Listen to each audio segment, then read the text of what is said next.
Welcome to 50 Scales of Gray. I'm attorney Michael Bender, co-founder of the Gray Legal Group, your family law firm where we help business owners and professionals survive divorce with their money in their pockets and their kids by their sides. For the next 30 minutes, we're going to be diving into the exciting world of California family law issues. Now, of course, the views that I and my guests express during the shows are ours only and are only given for informational purposes only, not legal advice. If you have a family law case, I highly advise you to talk with an attorney one-on-one about your individual legal situation. On today's show, we're going to answer common family law questions that we see pop up online, and then look at some of the responses out there and discuss why you really shouldn't be taking legal advice from online comments or even doing a Google search. I am joined today by attorney Allison Tilton, my partner at the Gray Legal Group. Allison, I'm excited to have you on the show again. Well, thanks, Michael. I'm excited to talk about these topics. We see this stuff pop up all the time, whether it's questions that we see posted on forums, questions that we see posted on social media, and those interesting answers that we see. I think interesting answers might be putting it nicely. I see answers that are given by non-attorneys that would, if followed, would create a potentially really horrible situation for the person that posted the question in the first place. Yes, and we're going to get into that. The last segment of our show today, some of the parade of horribles that if people followed some of that advice, how it could actually put them in a much worse position than if they talked to an attorney and actually did the right thing. Yeah. So, okay. I actually think we should call this a recurring theme on 50 Scales of Gray. Back in episode 4, we tackled the same endeavor, answering these questions. We had so much fun, we brought it back. We did. For those of you, all episodes of 50 Scales of Gray are available online. So let's dive into the questions. First, we'll actually be answering some questions that we see pop up online, and we'll get to that parade of horribles. Sound good? Sounds good. Okay, so first question I'm going to pose to you, Allison. Child support. What happens to the child support if the court grants the mother sole and physical custody of the child with no visitation rights for the father? So, well, the child support's probably going to increase because child support is based on a number of factors. And most notably, it's based on mom's income, dad's income, and the timeshare factor. So really depending on what dad's income is ultimately going to dictate what that child support is. Now, if dad doesn't have any income, still not going to be much child support, even if dad is not has no visitation rights.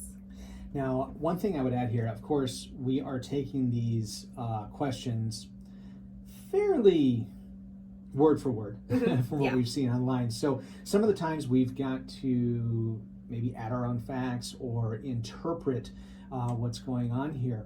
One of the ways that I interpreted this question, what happens for child support?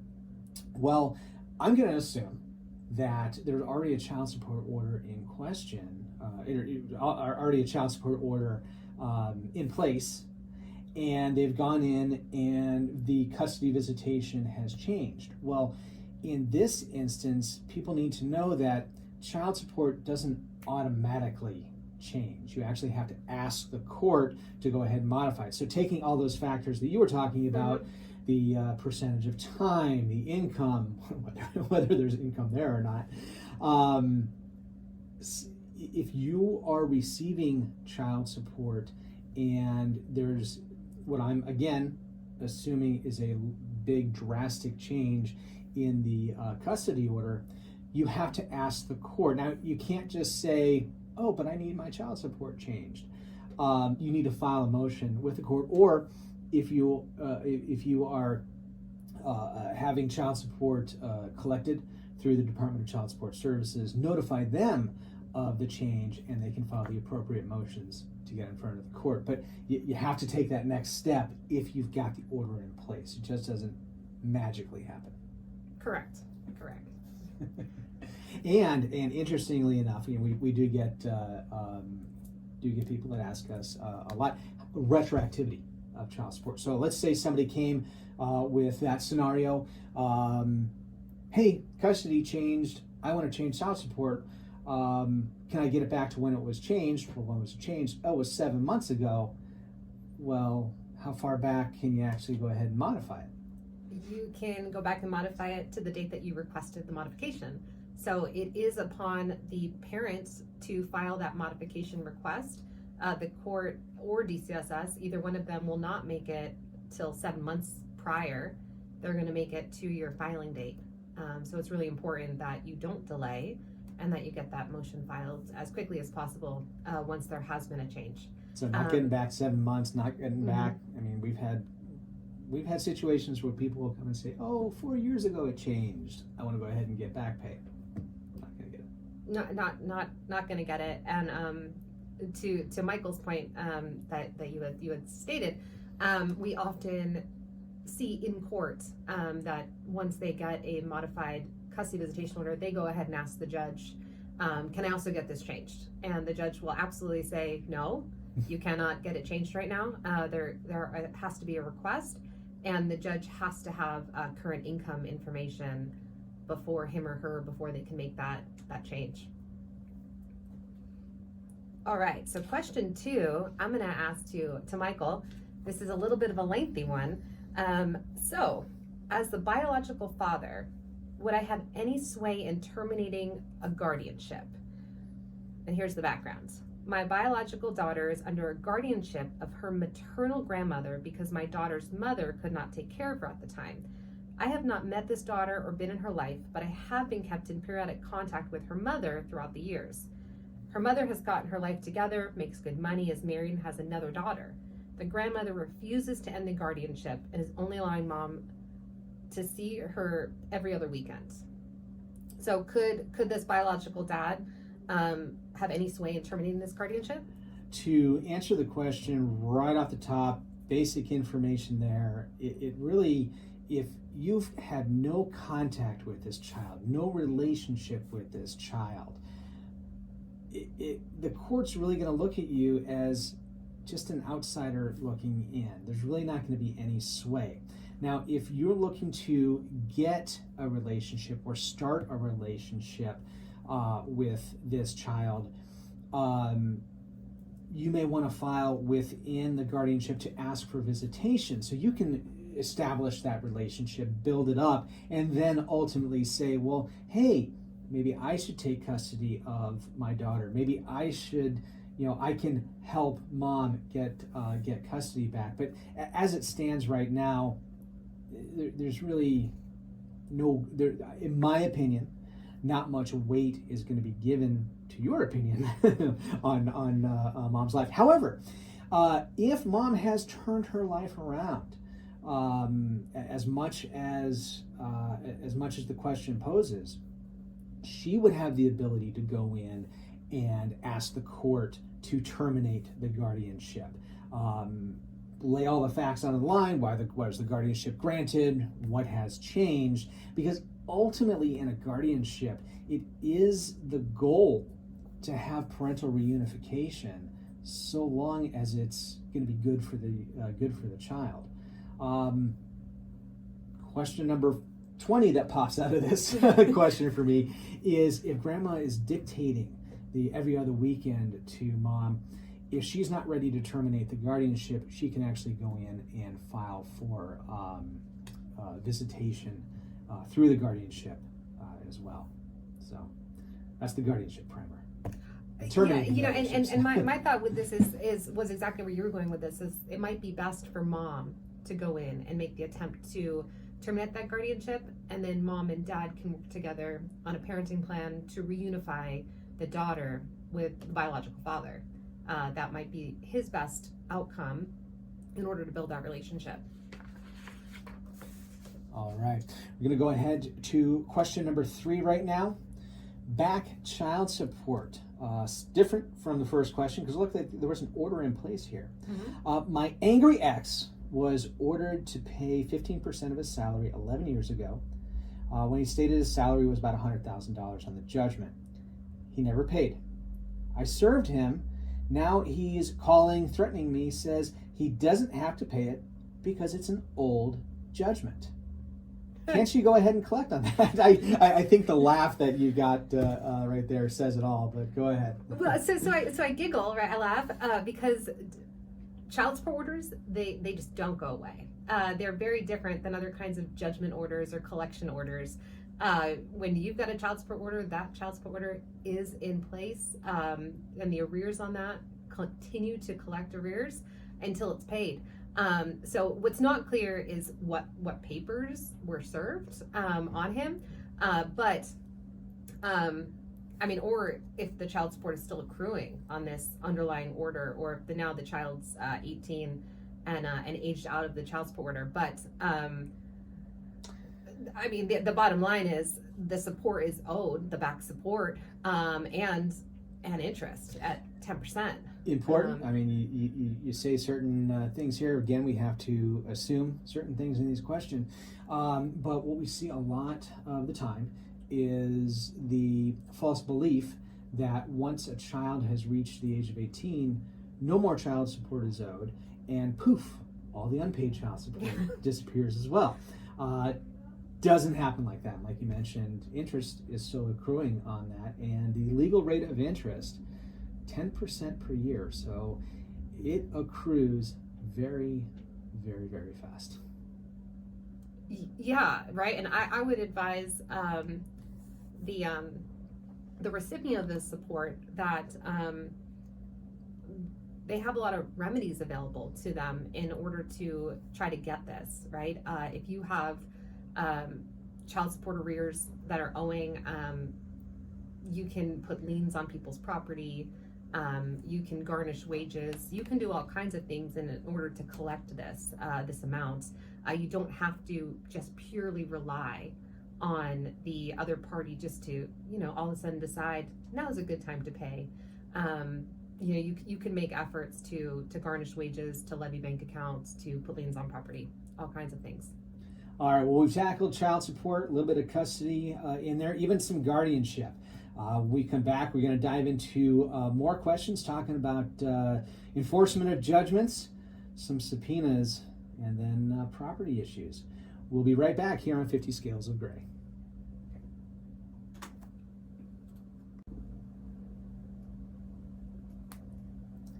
And welcome back to 50 Scales of Gray. I'm your host, Attorney Michael Bender, co-founding partner at the Gray Legal Group, where we fight for business owners and professionals to survive divorce with their money in their pockets and their kids by their sides.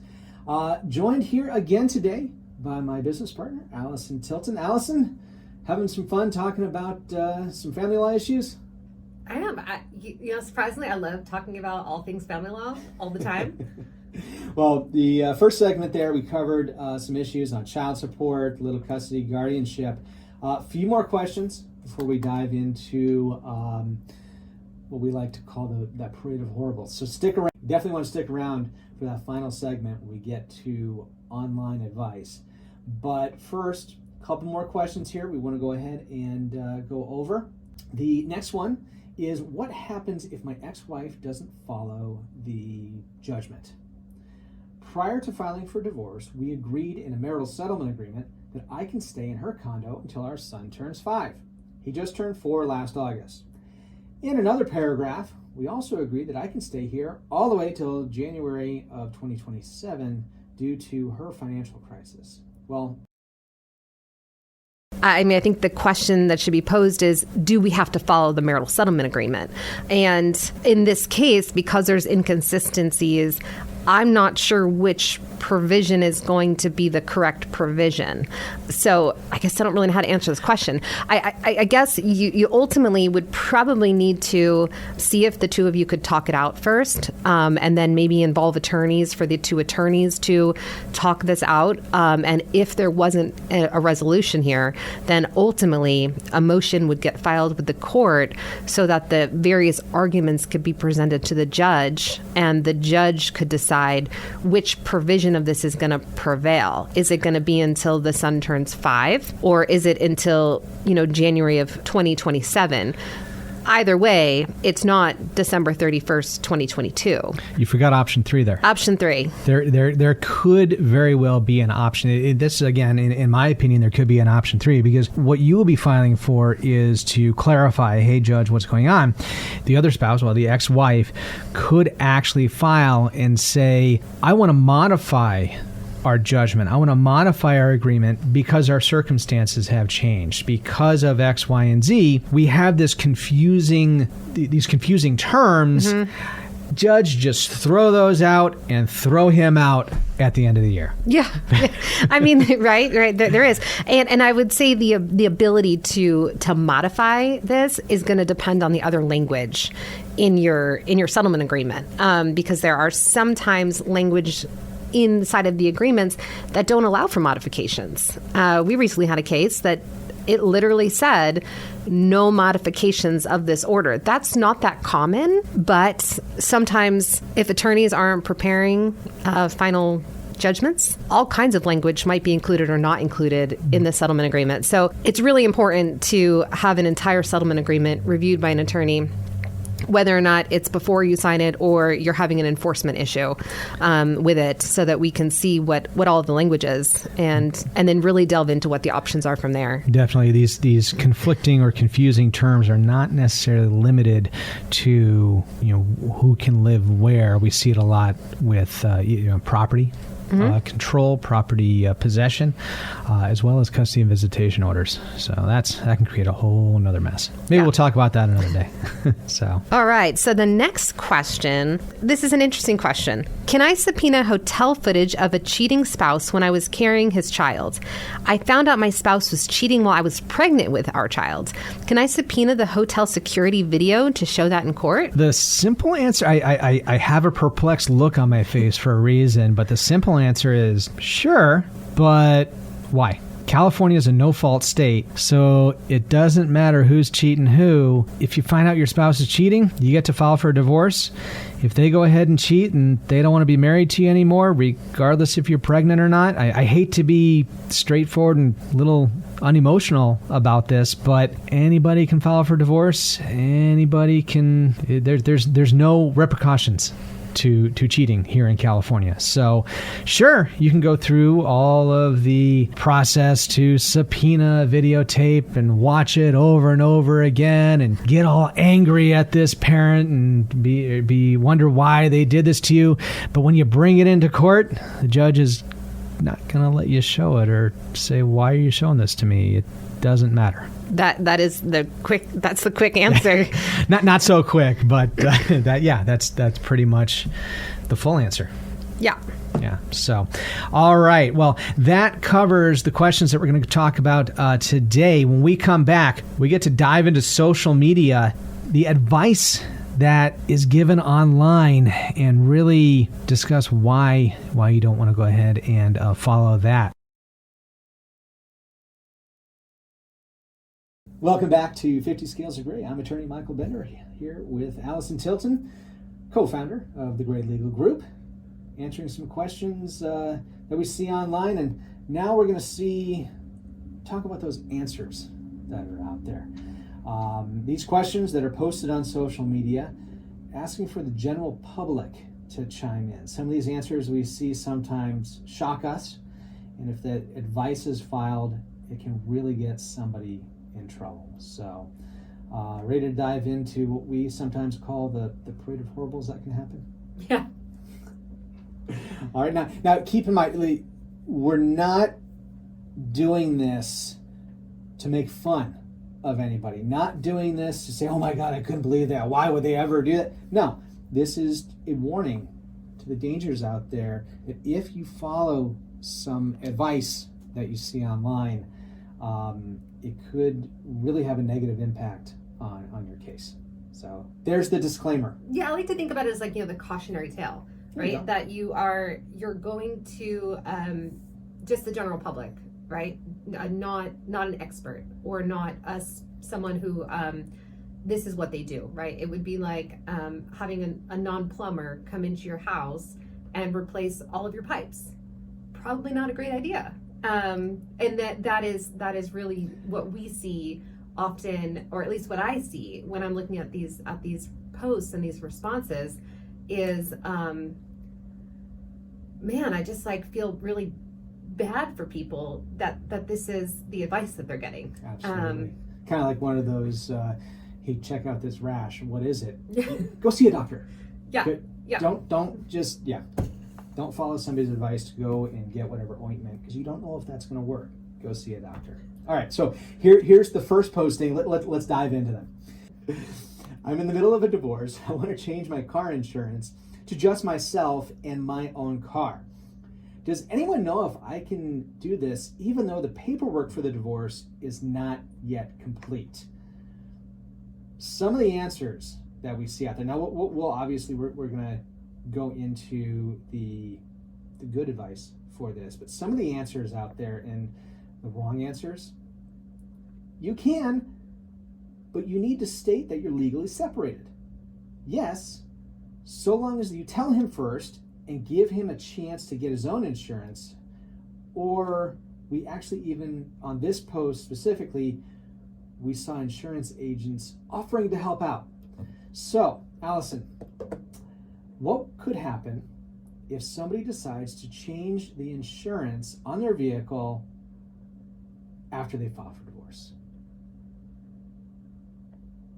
For those not watching our YouTube right now, it's the look of, oh boy, what could go wrong? A lot. So I think before we talk into like what could go wrong, right? Is there is something called automatic temporary restraining orders. We call them ATROs. These are contained on the summons that's issued when you file a divorce. They're on page 2 on the back. There's 4 of them, and They're they both are in English and Spanish. They're they're clear as day. Correct, and they're very specific as to things that you cannot do while you have a pending divorce case, and one of those is change insurances, and it's the gamut of insurance. Like, there is not any insurance policy that you have in place today when you file divorce that you can change during that action.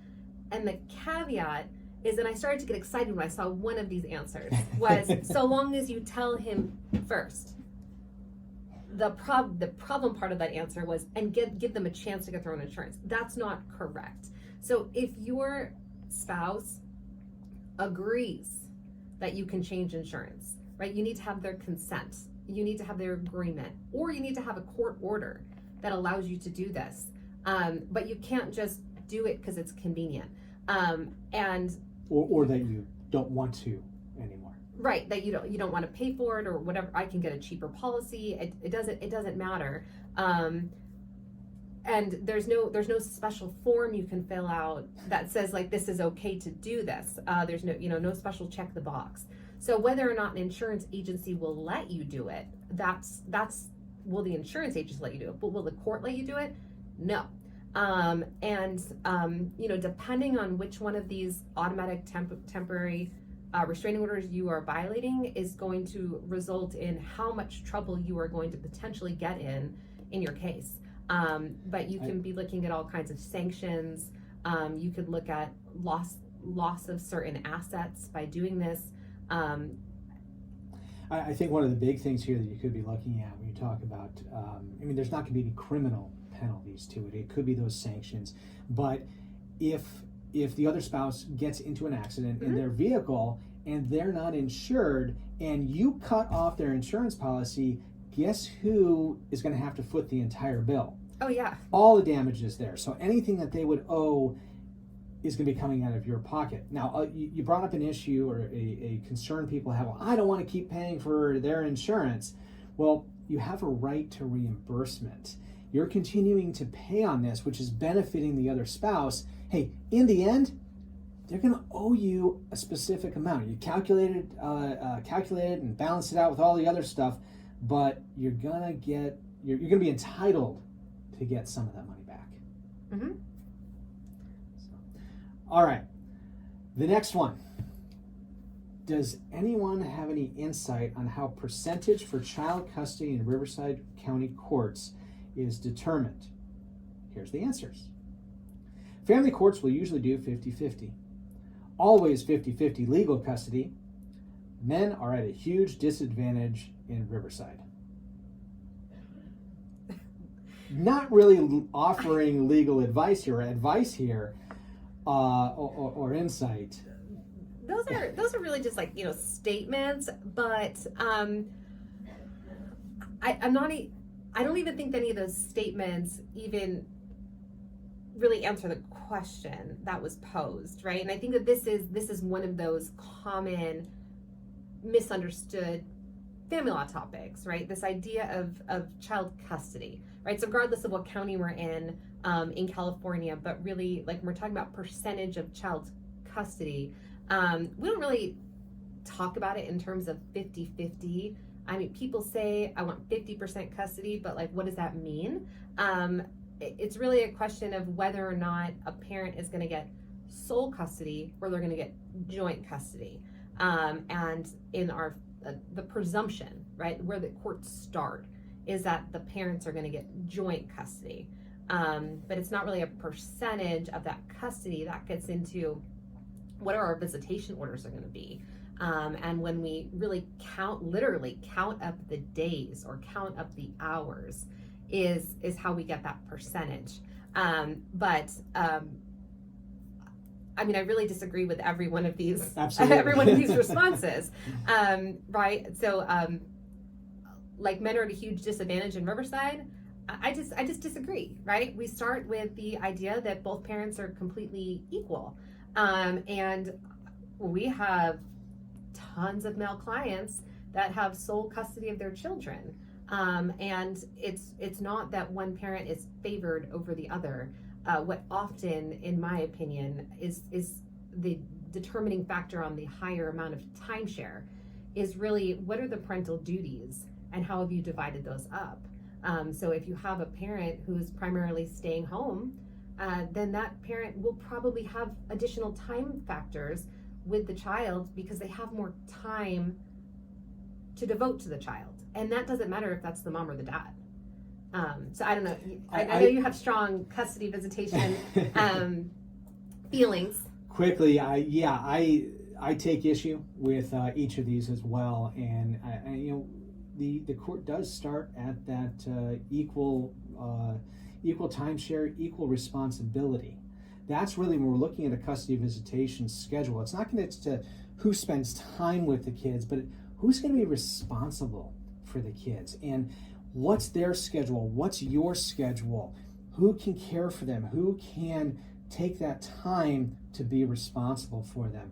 And it's to have a blanket statement that one mom or dad have an advantage or disadvantage, it really, it's not viewed that way. I mean, maybe a long time ago there were those social norms or traditional roles, and go through a divorce, dad gets every other weekend.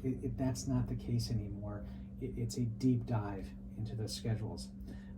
But hey, would you look at the time? It has been so much fun. We are actually running out of time right now. We have so much more.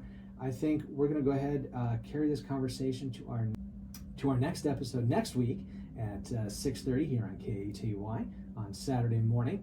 Allison, still able to come back and do this again?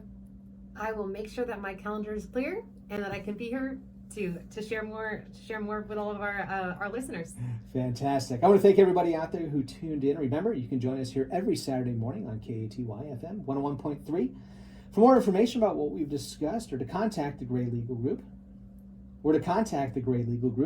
go to 50scalesofgray.com. That's 50scalesofgray.com, Gray with an E. Remember, the Gray Legal Group, because the law is not black and white. Have a great day, everybody.